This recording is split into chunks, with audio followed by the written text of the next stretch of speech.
I got you in the audio of the podcast. It's Blake Burtling live and in person. How are you doing there, Mr. Tommy Bonner with Bonner Enterprises? I'm doing good. I don't even know if this thing's going to go out. It's my first attempt at a solo podcast. All right. Well, hey, you know what? You always got to try. If it works. But you don't, then hey, you just did you did a guest appearance. So, Blake, when you had your own business, did everything go perfect? Oh man, I mean to tell you, every day there's some type of snag because you know you can depend on yourself and you know what you're capable of, but you don't know other people's abilities and you don't know how dependable they are. So you're constantly finding the goods and the bads and the snags and I mean just everything you can imagine every day you come across, and that's what makes you either a good businessman or a poor businessman. If you can figure out how to make it all work and put it together and band-aid up and plug holes where you can and get it done, and that's what you do all day. You're a fixer. That's you got a good point. My first bullet point on top 5 things I learned in business is that you are a fixer or a bulldozer or a firefighter. That at the end of the day, all of the problems in your business are up to you to solve. Yep, the buck stops here. That's what I always would say is whenever you fail at something, it rolls down to me and it's a bigger problem by the time it gets there. That's the truth. Are we going to Burnt Bean later? Or are you working? Yes, sir. Well, I'm working because, as you know, you're a fixer, so I'm actually cooking sandwiches today in the sandwich shop. Needs help right now. So. Well, since you introduced me to the Burnt Bean guys, it's probably only fair that I run you in order to go. Yeah, all right. I definitely would love to eat there. All right. I probably will eat there, but I just got to find a minute to sneak away because from 10 to 2, my lunch hour, I'm cooking for others. Well, we'll see you over there, sir. All right. You got it, my brother. Okay. Bye. Well, that was fun. We'll see. I'll just leave my Bluetooth connected to to the phone and see who calls in. That was Blake Burtling, who originally did the first podcast with me.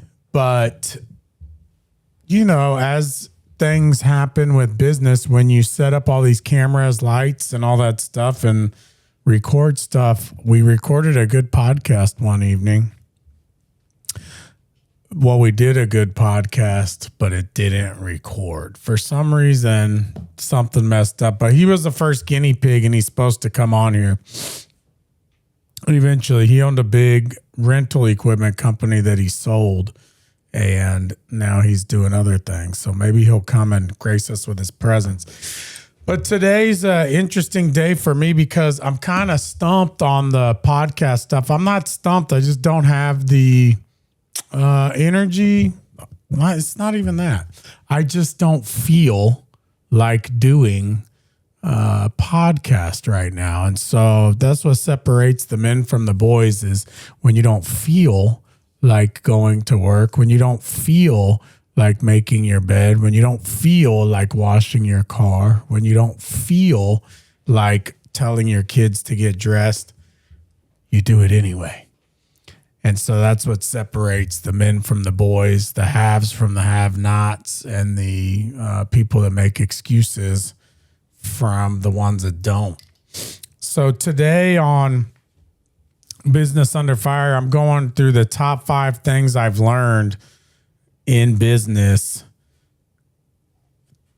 through the past 25 years. I started my own business when I was 19 years old.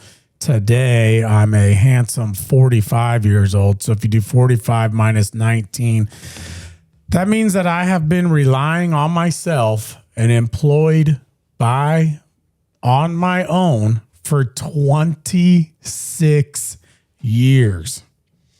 26 years of being an entrepreneur and depending on me, myself, and I to keep this ball rolling and give myself a paycheck. And I think as the years go on, I'm not depending on me, myself, and I'm depending on 230 employees right now, maybe 240 to keep the ball rolling on what we have built. And when I say we have built, it's always been me and someone else. It started out of Honda Civic or a Acura Integra is what it really was. Some people don't know what the Acura is, but my business started out of a black Acura Integra with the push lawnmower and the nicest weed eater you could buy at the time.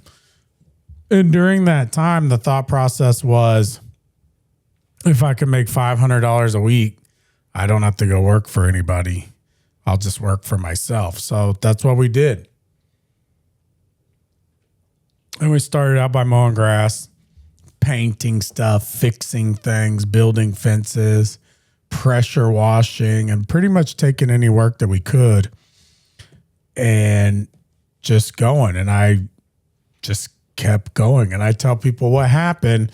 Nobody ever starts out saying, I want to be a lawn guy. We start out saying, I know that I can go make $25. Now it's 50, 100 by going and mowing Miss Jones's yard.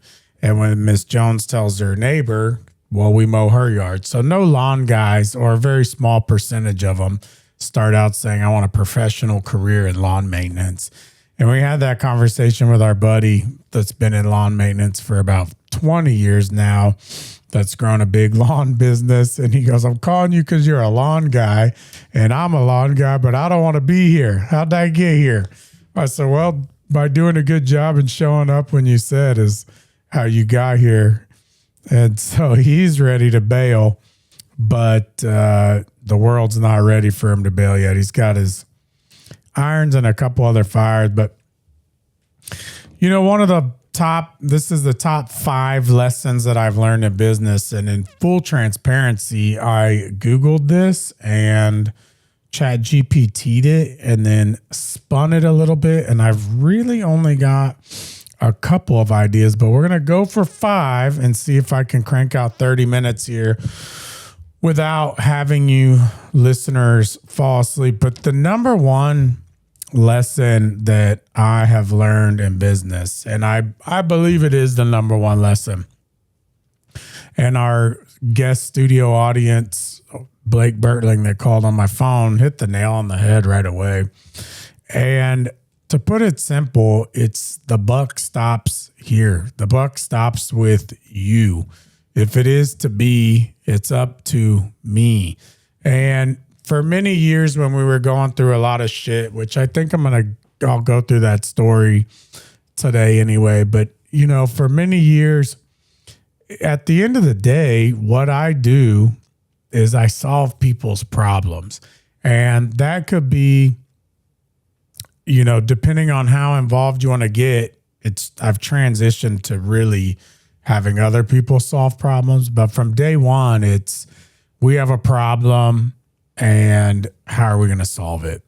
And that could be anything from, I don't have enough paint to paint this fence. What do I do? To the contractor is not here building this restaurant that you're spending time, money, and interest on. What are we going to do to get him here? The AC guy's not here. How about the time that the fire suppression guy, AC guy, and the HVAC guy could not figure out how to get the Ansel system working on one of our restaurants? The Ansel system is a fire suppression system that goes over the vents that suck out all of the smoke over all your fryers, grill, flat top. So that entire system is installed by the HVAC guy, which for you don't know, it's the AC guy. But when you install the system above your grill and your fryers and your flat top, the AC guy is happy to install that vent system. Why? Because they probably start at 50 grand. That one years ago was like 80 or 100 grand. So I'm sure they're making $25,000 just by the time that they get there with the system. Then they raise that system up and they mount it in the ceiling, which means you need a welder.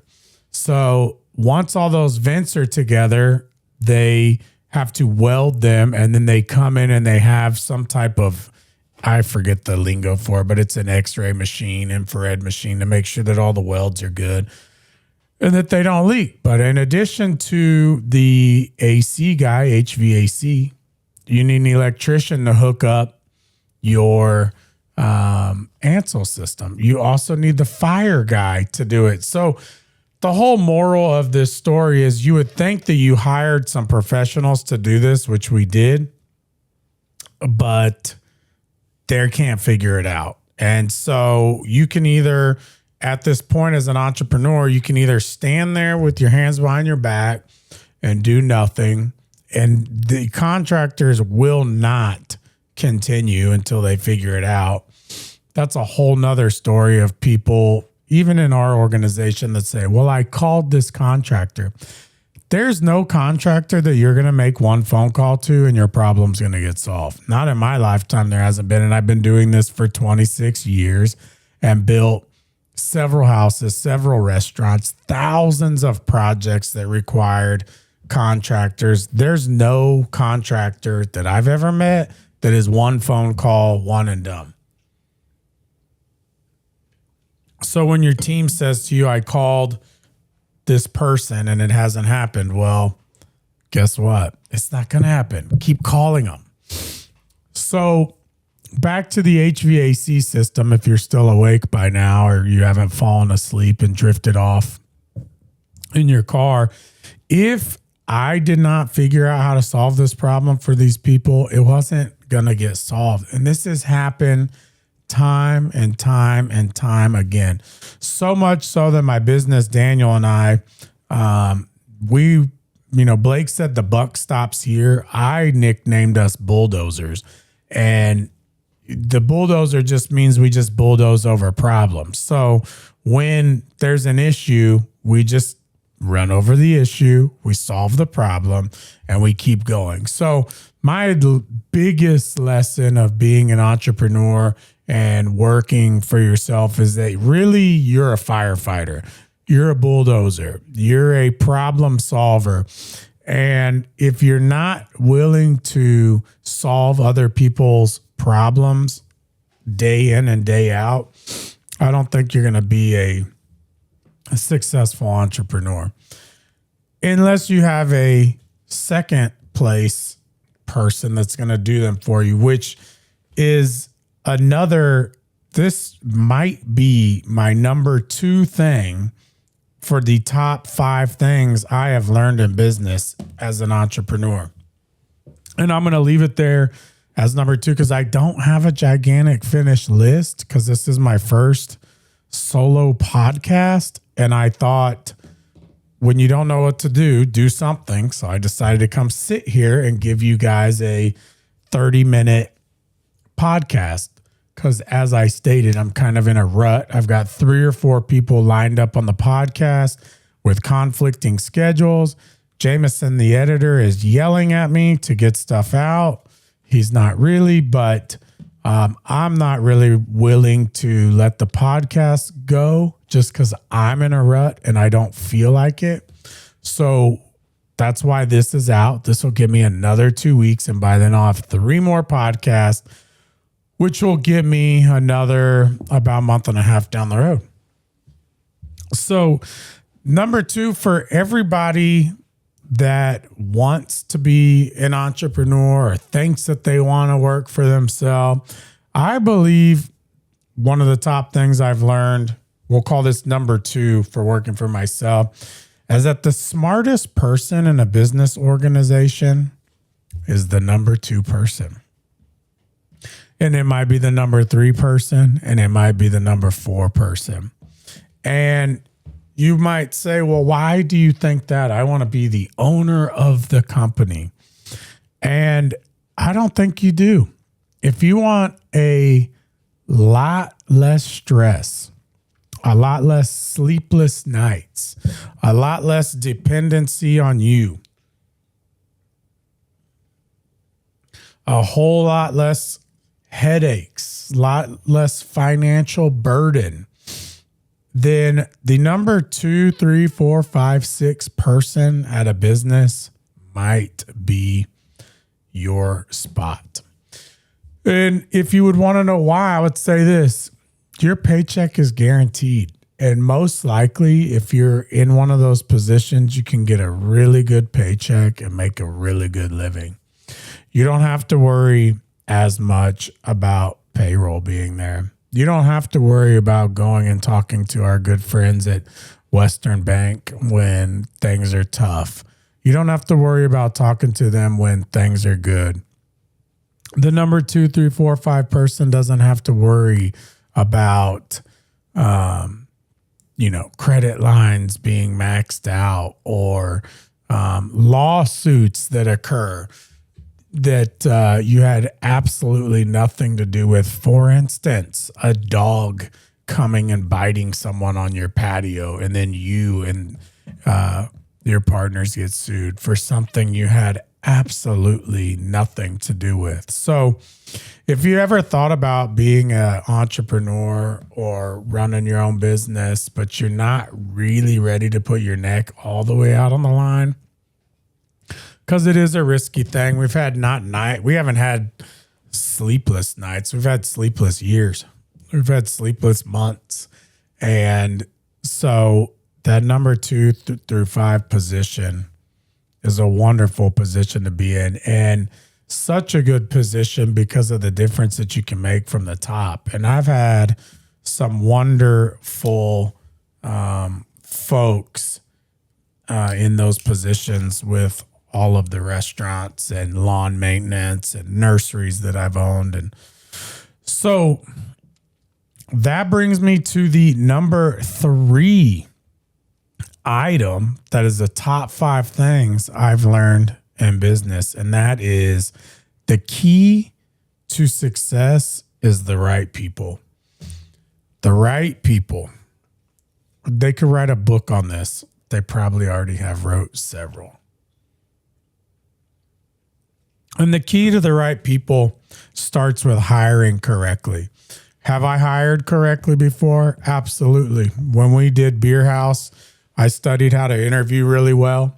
We interviewed just college students that, half the people on this planet would bet negatively on. But I read a book or two and studied on how to hire correctly. We went through, take her out of here real quick. The Stella dog is here and Jimmy, my brother's here. Stella has a grooming appointment. She's going to be beautiful later. But we went through, we studied how to hire correctly. And when we opened Beer House, we were smart enough to open it on graduation weekend. And this is the point we're talking about is number 3, top 5 things I learned in business is the key to success is people. So Dr. Adams let me know that once I went into the RIM program and spoke at all of his classes, which Dr. Adams recruited, he had several large companies come through and recruited his events. And I walked into the building. I didn't know Dr. Adams. I didn't know Texas Tech. This was 2017. I was just in Lubbock and happened to meet him, which is another good story. But Dr. Adams let me come speak at his class. And when I went in and spoke in front of all these students, which I had never spoke in front of a big group before, and I was a lawn guy, but we're going to build a restaurant called Beer House in Lubbock. I spoke in front of these students, several classes. And at the end of the day, it was actually 2 days of multiple classes. At the end of 2 days, Dr. Adams called me and said, Tommy, I don't know what you did, but you have 70 or 90 interviews of all my classes, and of all of the companies we've ever had come, I've never had anybody have this many people that wanted to work for him. And I thought, well, man, that's great for a lawn guy. I guess it's time to interview. And as part of the RIM program's curriculum, they have to write a resume and they have to do an interview. So a lot of the students were interested in working at Beer House, and a few of them weren't, which was fine. But however many interviews it was, I could do the math on it. I told Dr. Adams, I said, Dr. Adams, I'm going to interview for 13 minutes on every single student. I'll be here 3.5 days. I won't miss an interview. I won't run late. And Dr. Adams told me, you are full of shit. So there's the safety alert. So as with me and time, I've always watched the clock. I kind of always know what time it is within 10 minutes. So much so that I usually just guess what minute it is with people. And a lot of times I get it right. I know how long it takes to do activities, and I don't know why. I'm really good at telling time, and I'm not directionally challenged. Oftentimes, if I go somewhere one time, anywhere in the world, I can find myself there without GPS, which I proved again last week while we were in San Miguel, Mexico.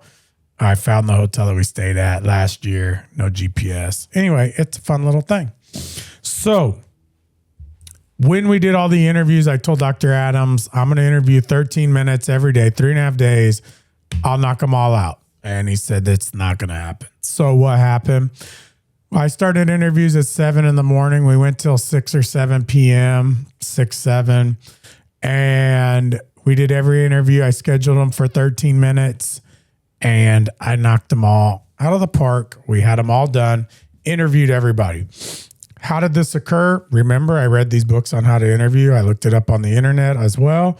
I did a really good job with 3 or 4 questions, but this goes back to the key people. We got wonderful students. Wonderful. We opened on March 15th, I believe, May 15th or May 17th, which is graduation weekend in Lubbock, Texas. Remember, I didn't go to Texas Tech. I'd never attended a graduation. I didn't even know really what graduation weekend meant. Well, what it meant was more people that will ever come to your bar that weekend. You'll have a wait. There'll be more people than you can serve. This place was packed, completely packed.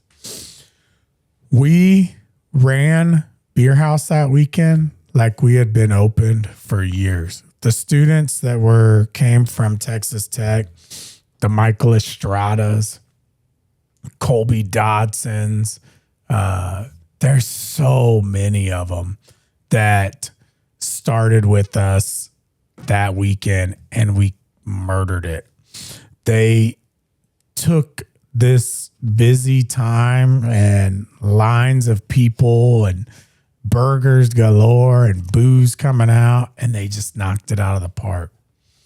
And many of those people stayed with us. You know, in Lubbock, it sucks because the longest you're going to get them is 4 or 5, maybe 6 years because it's a college town. But those people made the difference. And at the end of the day, once you get past you in a business, the people are going to be what makes the difference. They're going to be the ones that take care of you being a bulldozer. They're going to be the firefighters. They're going to take care of issues that never come to your plate. And the key people are the ones that are going to get you moving the ball forward in your business. That has been my thought. 25 minutes. But the key to running a successful business, in my opinion, is the people, period. And in my business, we have several people in key positions that are just fabulous. A good example is Nick Jones down at Seafood and Spaghetti Works. He's been a cook there for about 20 years, chef. He's really good on cameras, and our marketing girl, Rachel, went down there this past weekend, and Nick is just, man, he's just good on camera. And he loves the way, he loves the whole process of cooking food. He loves showing off his talent for cooking food, for preparing food. He likes to tell you the why we do it this way. He loves the presentation, and without Nick running that kitchen back there, we wouldn't have what we have at Seafood and Spaghetti Works. He's got a passion for it. This past year, we told Nick, hey, buddy, by the way, you can't work a shift on your own. You're going to be training every day, all day. And he did that for 3 months. And what happened on the quality, consistency, the appearance of our food, because as Ernest Cervantes with Burnt Beans says, people eat with their eyes first. But what happened to the food at Seafood and Spaghetti Works over this summer? I thought we had a good product, but when Nick trained everybody for 3 months, I learned we had a great product. And so the top 5 things, number 3 is the key to success for me has been through people. Numero 4. That means number 4 for all of you. Number 4. This has been an interesting thing with me is I see people just sit there and debate and make no movement, and they're worried about perfection. And so number 4 for me on the top 5 things I've learned in business would be speed wins, and perfection will kill your momentum. And what does that mean? Well, what does it mean to me, since I'm the only person in this podcast studio and preaching to you through this microphone? But what does perfection kills momentum mean? To me, what I've seen in 26 years of doing this is perfection has killed momentum before it even starts with so many people. They're worried that I might not do this right. I might not do this right. I might not make this perfect. Well, if you ask any craftsman about a piece of artwork or a bookshelf that they built or a table that they built or a wall that they painted or a shower that they tiled, Jameson asked if I'm recording today.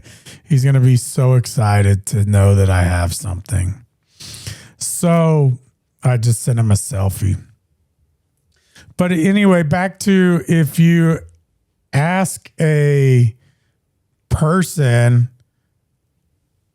that has created a masterpiece, if it's perfect, their answer every single time is going to be no.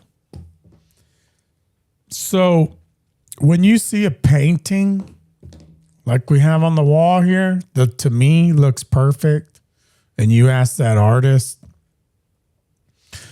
and you tell them this is perfect, 9 times out of 10, that person is going to say, no, it's not. I messed up here. If you ask the cook that makes a hamburger if their burger's perfect, they're going to say, no, I could have cooked it a little longer. I could have cooked it a little shorter. The egg that I put on it is not exactly how I wanted. The buns, I feel like I could have toasted a tiny bit longer. So don't let perfection stop your progress, because perfection is not attainable. I mean, I just don't see how it is. Even a surgeon that's cutting on you with a scalpel and just needs to be absolutely precise. A dentist with the perfection on their teeth, there's going to be something. So don't be so hard on yourself that you're not even going to start. It will kill your progress. I think number 5 is going to be this. Number 5 on the top 5 things that I've learned in business is that it's going to be harder than you thought. It's going to take longer than you thought. There's going to be more problems than you think. There's going to be more issues, and you're just going to have to deal with it. And I kind of compare it to a baseball game. Sometimes when you take on a project, the way I look at it is I just want to hit a single or a double. That could be building the airplane hangars that we talked about. That could be pouring a big concrete slab. That could be opening a new restaurant. I just want to hit a double, a single, a double. But when you go up to bat enough times and you go up to the plate enough times and you're looking to hit a double, sometimes that bat connects and with that ball, and that thing goes over the fence and you hit a home run. And that could be with any part of your project. In my life, it's been a landscape job that went really well. We went in, we got in, finished it up. Miss Jones was happy, cleaned up, get our money, hit the road. We hit a home run. That could be the weekend at the restaurants right now where you walk in there and there's a 2-hour wait and the kitchen is in there with their music on and they're jamming out and they've got tickets lined up galore and there's a 20-minute ticket time. That, my friends, is a home run. So it could be the time that there's a line out the other restaurants that the bartenders are back there having a good time singing musicals like they were a couple weekends ago at Beer House. What a great evening that was. I walked in the beer house and I don't drink anymore, so it takes a little bit more to get me excited than walking in and getting a prickly pear margarita. But, you know, I walk in there and there's a DJ up there and he's playing musical hits. And the bartenders are back there singing these musicals. The people on the patio are singing musicals and dancing. And this is at a college bar. The people would walk out the double doors of Beer House and they would look around. They'd look left. They'd look right. And there'd be these musicals playing and they would think. And they would just start singing and dancing. And they were having a great time. And that, my friends, is a home run. And I enjoyed watching that. For those that drink and don't drink, and whatever you want to do with yourself is your problem. I tell people, if you don't have a drinking problem, I'll help you get one. And if you want to stop drinking, we'll help you do that too. We don't discriminate here. I tell people we discriminate equally. But that night on the patio, I had as much fun watching those students and adults dancing and singing than you could ever have drinking. It was a wonderful week last week. So that's my top 5 things that I learned in business. And one of the other things that I'd like to do on the podcast that I need to do better of is tell people what I want, since I am the guy that pays for all this crap. We do get some of the guests will pay for reels and clips that we do out of the podcast, which I need to make a better offer at that. I think I had a podcast a few months ago about what the podcast has done for me. And, you know, at the end of the day, it's done more for me than I could ever have. One, it's put me in the room with wonderful people from all walks of life. And so that's one of the things that I don't want to give up. I've got a guy flying in from Nashville. It's a TED Talk guy. That's a wonderful dude to learn from coming in. But I kind of got lost on what I was talking about as per usual. but what the podcast has done for me and what I want from the podcast. So if I was going to do things better, I would ask the guests to pay us for some more reels. The reels that come out of the podcast are fantastic. What else I want out of the podcast is I want people to have a business that's been there for 20, 30 years. They want some money down to sell me their business with a chunk of money down and owner finance another chunk of it that's completely normal in the realm of selling your own business. I like it because the business has been there for 20 or 30 years and it's instant cash flow. For those of you that are starting a business versus buying a business, it would be my opinion that you should buy a business that is established and running, because day one, you have money coming in to your bank account. Whereas when you start a new business, day one, you got jack diddly zero in your bank account. So I'm not done with where I'm at. We're in a very interesting position right now today with my business, but where were we? What I want from the podcast. So I would really like a few deals. Doesn't matter what industry it's in, service-based, restaurants, technology is nice. I have one little business where I just get these notifications that I'm getting paid and I'm asleep. I'm not doing anything. I wake up in the morning and there's ding, ding, ding. So technology business would be fine. I'm sure those go for extremely high multiples. But I'm looking for businesses. So if you know one, or if you're a business broker, we're looking. I'm looking for house deals that we can buy and flip. I'm looking for projects, concrete work, projects outside of people's house or business. I love doing outdoor projects and construction. I might not be the right fit for you. If you want somebody that you can hand a project to and not have to deal with anything, I'm that guy. I just need you to tell me what you want and I'll bother you as little or as much as you want on the job, but pretty much little. The last airplane hangar that I built, I never met the guy until I finished his job. I never shook the guy's hand. Once I finished the job, I said, hey, maybe I should meet you. We just did $1 million hangar for you and it'd be cool to shake your hand. So we did. So I'm looking for those types of projects, for those types of people. I don't want to work for pains in the asses, which are typically just engineers and accountants and lawyers. I said it. Don't care. 26 years has shown me that there's a pattern here with engineers, architects, and lawyers. I see a pattern. So that's what I'm looking for. If anybody listening has any of those things, I'll take it. I'm always willing to look at projects. Where we're going right now with my business is we have 4 of the restaurants, 4 of the coffee shops, and some construction work. The past 3 years have been the hardest 3 years of my life. You don't open 8 different things in 8 years without a little bit of stress.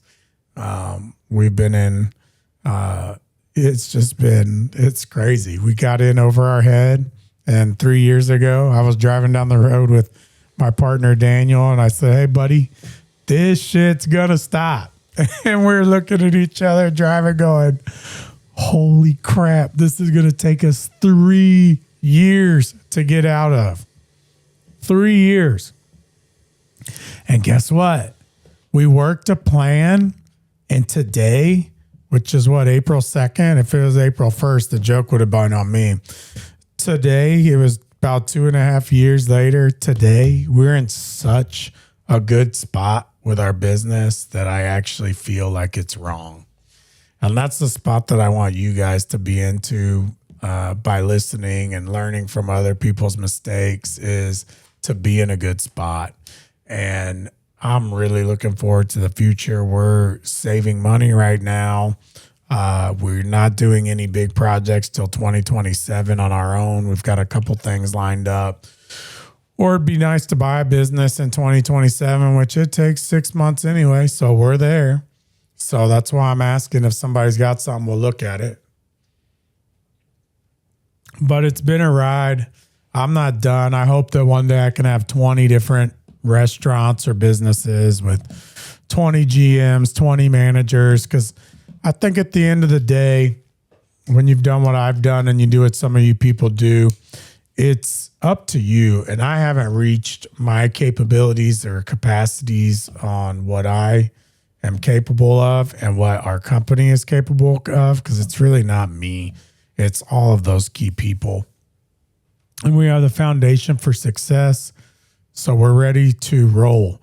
What's the other thing? The last thing I'm looking for is, many of you know and don't know that I fly, just call it for layman's terms, private jets. So this past month I flew about 20 days, which is enough. I like 10 days. So I'm looking for a job somewhere around the central Texas part where they're looking for a dude that they know is going to show up, deliver, and be safe and put them first in their operations. They call that a Part 91 operation. So that's an owner typically, or a business that is looking for a good pilot. I enjoy who I'm working for down here now, but I'm looking for something a little different. But we'll see how that goes. So if anybody's got airplane stuff that they want to throw my way, I'm looking for that too.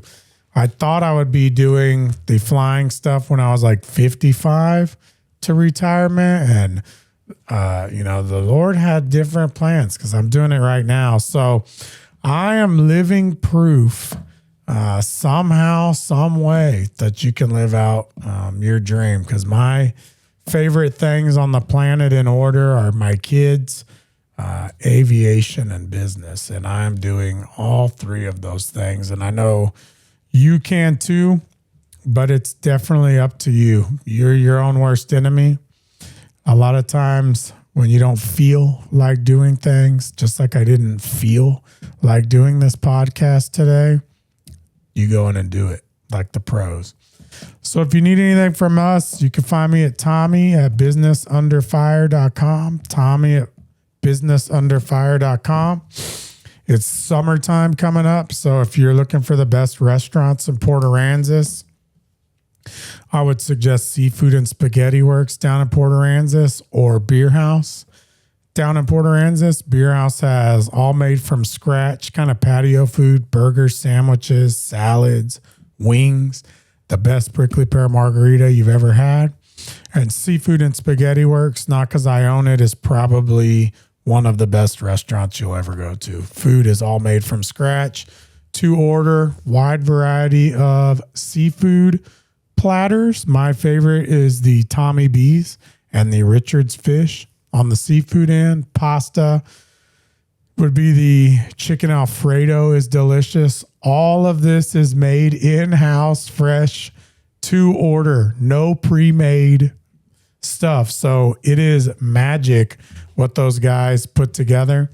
If you need an order to go, the pizzas are all made, the dough made from scratch, to order every day. You will not be disappointed. If you are disappointed, just call me or text me. We'll give you your money back. We want you happy.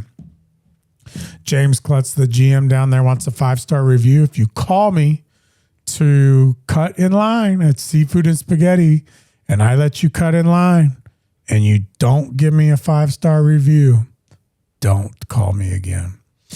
So that's all for now for Business Under Fire. Somehow we made it 45 minutes. I hope you enjoyed it. If you hear this and you did enjoy it, shoot me a text or an email and let me know that you heard it. We are averaging a whopping 80 to 100 downloads. Some weeks, other weeks are 40. Our reels hit hundreds of thousands of people, which is insane. So the podcast is going on a scale of 1 to 10 for me, about a 3.5. But that's where it's supposed to be at a 1.5 years. I hope it'll get better and bring in a little bit more business for us. It has been doing work for the clients, but this is just like any other business. When you start something from scratch, you don't hit a home run. You're only looking to go to first or second base. So we'll keep it up and we'll talk to you guys next time. Our next guest is either Rye Newman with Newman and Co., a facility in New Braunfels that does great, or a Dr. Vaz that has made his own CBD brand. So we'll see how that goes, and we'll talk to you guys soon. Appreciate you listening. Thanks for watching Business Under Fire. We'd love it if you would share, like, and subscribe. See you next time.